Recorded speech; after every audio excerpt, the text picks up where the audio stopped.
अवांजी समातुन ताईं radio voice of Sindh London. अॼोके दौर में जॾहिं सच खे दॿायो वञे थो, जॾहिं मज़लूम माण्हुनि जी आवाज़ खे रोकण जी कोशिश कई वञे थी, तॾहिं radio voice of Sindh London ज़ुल्म जा दास्तान दुनिया ताईं पहुचाए थो।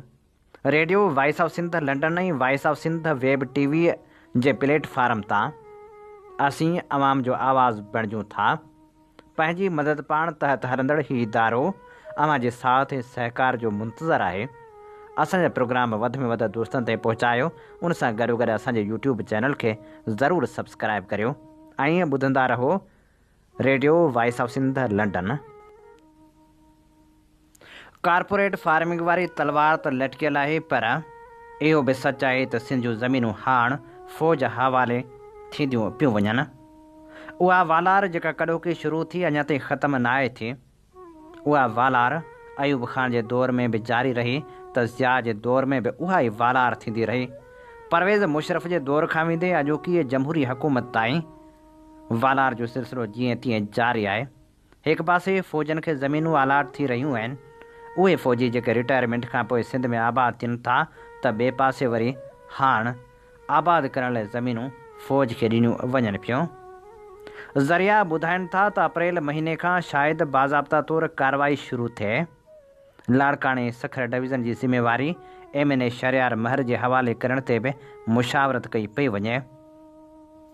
तैयब इनकलाबी पंहिंजी रिपोर्ट में लिखियो आहे त सिंध जे वॾे वज़ीर सैयद मुराद अली शाह जे सूबाई सलाहकार बाबल भैये खां कश्मीर खां ठठे ताईं केतिरी ज़मीन आहे बाबति तफ़सीली लिखत वरिती वई आहे। जिते बि ॾोहारियुनि जा कब्ज़ा आहिनि त सन चङनि मुड़ुसनि खे घुराए सरेंडर पॉलिसी में मदद करण लाइ टास्क ॾिनो वियो आहे। यानी ॾोहारियुनि खे पकिड़े कड़ी सज़ा ॾियण बदिरां हुननि खे सरेंडर पॉलिसी तहत जेल खां घुमाए शहर में छॾियो वेंदो, जॾहिं त कचे वारी ज़मीन ते फ़ौज कब्ज़ो करे कारपोरेट फार्मिंग वारी पॉलिसी बहाल कंदी।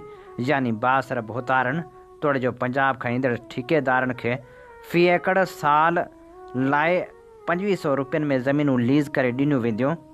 ज़िमेदारी पाक फ़ौज ज़िंदाबाद जी हूंदी।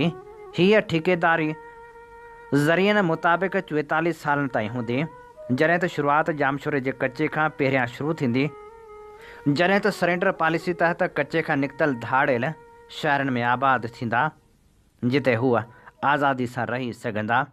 ऐं इहो बि ख़दशो आहे त सरेआम भताखोरी कंदा कंहिं साॻी तरह आज़ादु छॾियो वेंदो, जहिड़ी तरह कचे में रही माण्हुनि खे अगवा करे कारोबार कंदा आहिनि। अख़बारी रिपोर्टूं ॿुधाइनि थियूं त सूबाई सलाहकार बाबल भैयो खे ॿेले जी निगहबानी मिलण बैदि वण जी तबाही में रिकॉर्ड इज़ाफ़ो थियो आहे। जॾहिं त सिंध जे मुख़्तलिफ़ ज़िलनि में ॿेलनि मां वाढी बि जारी आहे त ज़मीननि ते बासर कब्ज़ा करे वेठल आहिनि। गेहलपुर, म्याणी, कचोकेटी, दुरानी महर, जलाल, जरवार, रावती, पीरबख्श, शुजरा ऐं ॿिनि हदनि में ईंदड़ ॿेला कब्ज़े हेठि आहिनि, जॾहिं त उतां धाड़ियलनि खे पेश पवण वारी पॉलिसी तहत ॿाहिरि कढियो वेंदो ऐं पोइ ज़मीनूं लीज़ ते ॾिनियूं वेंदियूं। ज़रिया ॿुधाइनि था त ज़मीनूं फ़ौज जे हवाले कयूं वेंदियूं।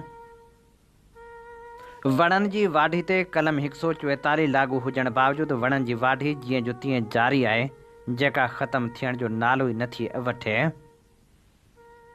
हिकु पासे बासर धुरियूं वणनि जी वाढी कराए रहियूं आहिनि ऐं ॿेलनि ते काबिज़ बणियल आहिनि, त ॿिए पासे कचे वारी ज़मीन फ़ौज हवाले करण जूं तयारियूं थी रहियूं आहिनि। कारपोरेट फार्मिंग तहत ॿेलनि जी ज़मीन फ़ौज हवाले कई वेंदी। ज़रूरत इन ॻाल्हि जी आहे जो सिंध जूं ज़मीनूं सिंधी माण्हुनि जे हवाले कयूं वञनि। मक़ामी हारियुनि खे लीज़ ते ई सही उन्हनि खे ॾिनियूं वञनि। फ़ौज खे ॾियण बदिरां मक़ामी माण्हुनि खे ज़मीनूं मिलण सां वधीक फ़ाइदो थी सघे थो, पर छा कजे, हुक्मरान सिंध जूं ज़मीनूं पहिरें ॾींहं खां वठी सघारियुनि धुरियुनि खे ॾेई रहिया आहिनि। इक़्तिदार जे एवज़ सिंध जे ज़मीननि जा थींदड़ ही सौदा किथे दंग कंदा, इहो त ईंदड़ वक़्तु ई ॿुधाईंदो।